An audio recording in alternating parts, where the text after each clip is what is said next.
घर और किचन के काम होते तो बहुत छोटे छोटे हैं, लेकिन कभी कभी ये करने में हमें बहुत ज़्यादा समय लग जाता है, जिससे कि हमारा समय तो ख़राब होता ही है, उसके अलावा हमारा पैसा भी बर्बाद होता है। तो आज मैं कुछ ऐसे ज़रूरी टिप्स एंड हैक्स शेयर करने वाली हूँ जो कि आपके समय और पैसा दोनों की बचत करेंगे। तो होपफुली आपको सारे टिप्स पसंद आएंगे, और ये टिप्स पसंद आए तो फिर वीडियो को लाइक करके चैनल को सब्सक्राइब कर लीजिएगा, ताकि आपको अच्छे अच्छे टिप्स जो है ना वो समय पे मिलते रहें। तो चलिए देर ना करते हुए आज शुरू करते हैं आज का फर्स्ट। फ्रेंड्स, कच्चे आमों का सीज़न आ चुका है और हम लोग कभी कभी मार्केट से काफ़ी ज़्यादा आम इकट्ठे लेके आ जाते हैं।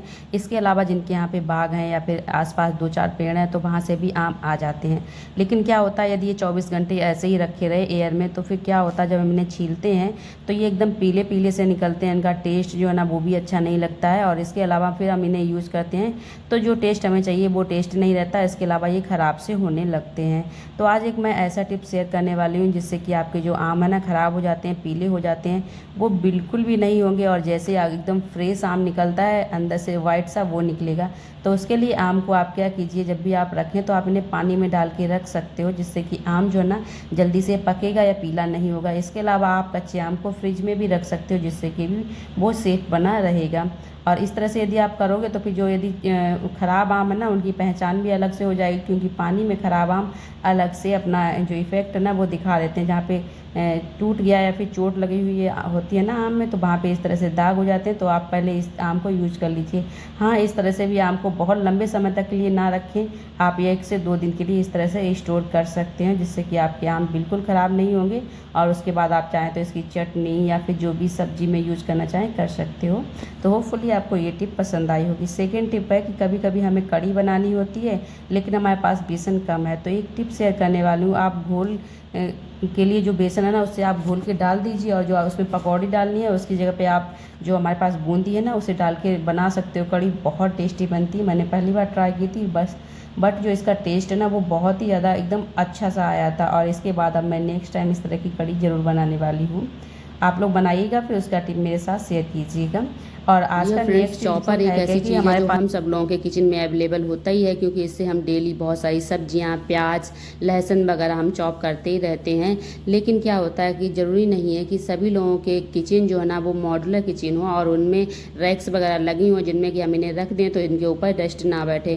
क्योंकि हम नॉर्मल लोग हैं और हम सब लोगों के घरों में ओपन किचन होते हैं, जिनमें कि अगर हम ऐसे ही रख देते हैं तो इनके ऊपर बहुत ज़्यादा जो धूल है ना वो आके जाम हो जाती है, जिससे कि ये गंदा दिख रहा है। वीडियो में उतना क्लियर गंदा नहीं दिख रहा है, वैसे बहुत ज़्यादा गंदा है। और इस पर यदि हाथ फेरते हैं तो हाथ में एक चिकनाहट सी आ जाती है, क्योंकि जब हम खाना बनाते हैं तो ऑयल वगैरह के जो कण है ना वो हमारे एटमॉस्फेयर में फैलते हैं, तो वो इन चीज़ों के ऊपर जाम हो जाते हैं।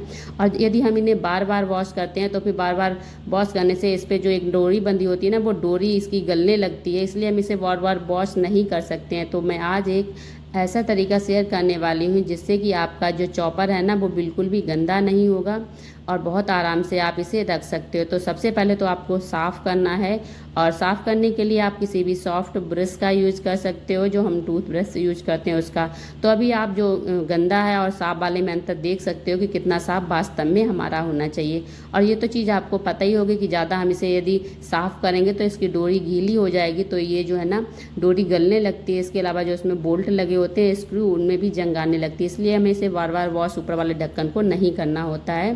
तो अभी हमने धो दिया, धोने के बाद इसे सुखाना बहुत ज़्यादा ज़रूरी है। सुखा लीजिएगा अच्छे से, और सुखाने के बाद इसे कैसे रखना है वो मैं बता दूं। तो हम सब लोगों के घरों में सब्जी वगैरह आती है ना, तो पॉलीथीन सभी के घर में अवेलेबल होती है। तो आप क्या कीजिए, पॉलीथीन ले लीजिएगा, और जो आपका चॉपर है ना इस चॉपर को आपको पॉलीथीन में इस तरह से बंद करके रख दीजिएगा, और एक लगा दीजिएगा गांठ। जी हाँ, इसमें गांठ लगानी बहुत ज़्यादा ज़रूरी है, नहीं तो जो कण है ना धूल के वो इस पन्नी में ऐसे ही घुस जाएंगे। एक ही नॉट आवश्यक है, एक नॉट में ही बिल्कुल भी डस्ट नहीं जाएगी, और ये हमारा इसी तरह से सेफ बना रहेगा। जब भी आपको यूज़ करना है आप निकाल के यूज़ कर लीजिएगा, और ऊपर वाले ढक्कन को कम से कम ही धोइएगा, नीचे वाले को आप धो सकते हो। तो होपफुली ये टिप आपको पसंद आई होगी। तो आज का नेक्स्ट यूजफुल टिप है कि हमारे घरों में बहुत सारी चाबियाँ होती हैं, तो जो हम यूज़ करते हैं उन्हें तो हम छल्ले में लगा लेते हैं। उसके अलावा जो डबल ट्रिपल चाबियाँ होती हैं वो ऐसे ही पड़ी रहती हैं, और हमारे पास छल्ला ना होने की स्थिति में, या फिर जो हमारा, आप इसे क्या बोलते हैं मुझे समझ में नहीं आता, लेकिन मैं बताऊंगी तो आप समझ जाएंगे। तो हम क्या करते हैं ना, ऐसे ही रख देते हैं जिससे कि ये जल्दी खो जाती हैं, यानी कि इनके खोने के चांसेस बढ़ जाते हैं। तो आप क्या कीजिएगा, जब तक आपके पास छल्ला अवेलेबल नहीं है तो आपके पास यदि सेफ्टी पिन है ना, तो आप सेफ्टी पिन में इस तरह से चाबियों को फंसा के रख सकते हैं, जिससे कि ये बिल्कुल खोएंगी नहीं और एक जगह रखी रहेंगी, और जब आपको आवश्यकता है तब आप इन्हें यूज करिएगा। और सेफ्टी पिन एक ऐसी चीज़ है जो हम सब लोगों के घरों में अवेलेबल होती है, क्योंकि इसके बिना तो हम महिलाओं का कोई काम होता ही नहीं है। तो होपफुली आपको ये टिप भी पसंद आई होगी। टिप पसंद आई हो तो वीडियो को लाइक करिएगा। आप बढ़ेंगे आज के नेक्स्ट यूजफुल हैक की तरफ। डियर फ्रेंड्स, हम महिलाएं जो ना वो किचन और घर में काम करते ही हैं, तो क्या होता है कि डेली सब्जी बनती है और सब्जी बनने के बाद हम क्या करते हैं, खाना बनता है, खाते पीते हैं और बर्तन जो ना वो सारे सिंक में इकट्ठे कर देते हैं। और इस तरह से बर्तन इकट्ठे करने के बाद जो हमारी सब्जी बनाते हैं ना, कढ़ाई, वो भी हम इन्हीं बर्तनों में रख देते हैं, पानी ऑन करते हैं और बर्तन वॉश करने लगते हैं। लेकिन आप भूल कर भी इस तरह से बर्तन ना वॉश करें, क्योंकि इसका एक मैं बहुत ही अच्छा सा तरीका शेयर करने वाली हूँ, जिससे कि आपका जो समय है ना, पैसा दोनों बचने वाले हैं।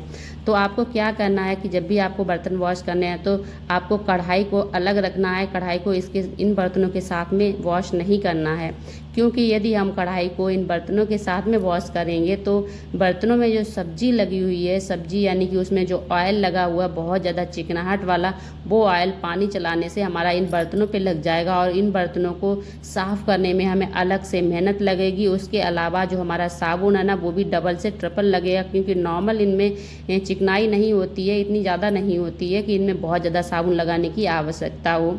तो हम इन्हें नॉर्मली साफ़ कर सकते हैं बिना मेहनत के, यानी कम से कम मेहनत में। और यदि यही हम कढ़ाई वाला जो पानी इनके ऊपर पड़ जाएगा तो चिकनाई इनके ऊपर जाम हो जाती है, जिससे कि हम इन बर्तनों को साफ़ करने में बहुत ज़्यादा समय लगता है। तो आप सबसे पहले इन बर्तनों को साफ़ कर लीजिएगा और उसके बाद में आप कढ़ाई को सिंक में रख के आराम से साफ़ कर सकते हो। और हाँ, यदि अभी आपके माइंड में ये चीज़ और भी ज़्यादा आई होगी कि कढ़ाई को हम चाहें तो पहले भी सिंक में साफ़ कर सकते हैं, तो पहले साफ़ तो कर सकते हो, लेकिन एक वहाँ पे समस्या आती है कि पहले साफ़ करोगे फिर उसके बाद आपको सिंक को अच्छे से क्लीन करना होगा, क्योंकि साबुन जो चिकनाई वाला पानी है ना, वो सिंक में बहुत अच्छे से जाम हो जाता है, जो कि यदि हम नॉर्मल बर्तन उसमें रखेंगे उसमें भी चिकनाई लग जाएगी। तो उसके बाद आपको सिंक को बहुत अच्छे से क्लीन करना होगा, उसके बाद ही आप बर्तन को इसमें रख के वॉश कर सकते हो। तो इसलिए आप पहले बर्तन वॉश कीजिए, उसके बाद में आप कढ़ाई को वॉश करेंगे। तो फिर आप लास्ट में, हम लोगों की आदत होती है कि जो सिंक होता है ना, इसे हम बहुत अच्छे से साबुन लगा के स्क्रब से साफ़ करते हैं, तो आप उस तरह से साफ़ कर लीजिएगा, जिससे कि हमारी जो मेहनत है ना वो भी बच जाएगा, हमारा साबुन जो ना एक्स्ट्रा खर्च होगा चिकनाई वाले बर्तनों को साफ़ करने में वो भी बच जाएगा। तो होपफुली आपको ये टिप पसंद आई होगी, और यदि इनमें से कोई सी भी टिप बहुत अच्छी लगी हो तो प्लीज़ वीडियो को लाइक करिए और अपना नाम कमेंट सेक्शन में ज़रूर शेयर कीजिएगा, और ये बताइएगा कि आप हमारा वीडियो कहाँ से देख रहे हो। तो होपफुली हम मिलेंगे आपको अपने नेक्स्ट वीडियो में जल्द ही। तब तक के लिए बहुत सारा ध्यान रखिएगा। Love you all, take care, bye bye.